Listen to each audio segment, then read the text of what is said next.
Reconocer el trabajo de los futuros motores de la economía aragonesa. Con ese objetivo se ha abierto este lunes la convocatoria del 9º Premio Joven Empresario de Aragón que organiza NAGE Aragón y el Instituto Aragonés de Fomento.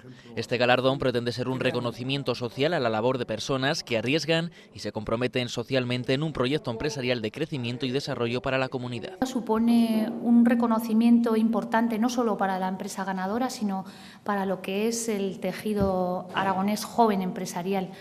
Es una motivación para seguir haciendo las cosas bien, para demostrar a otros jóvenes que podemos emprender, que es un buen momento a pesar de los momentos complicados, que desde las organizaciones y desde el Gobierno de Aragón hay un apoyo permanente a todos aquellos que quieren emprender y así lo demuestra este premio. Con este premio el Gobierno de Aragón pretende revalidar además su compromiso con el tejido empresarial de la comunidad. Nos toca actuar.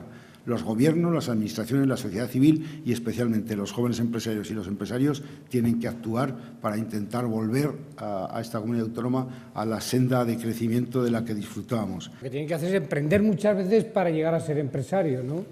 Porque el objetivo final de todo emprendedor debe ser crear a su alrededor una actividad empresarial que sea capaz de crear riqueza, de pagar impuestos, de vertebrar los territorios y, en definitiva, fijar la población allí donde se ejerce una actividad empresarial. El plazo para poder presentarse finaliza el 30 de abril y en mayo se dará a conocer el ganador.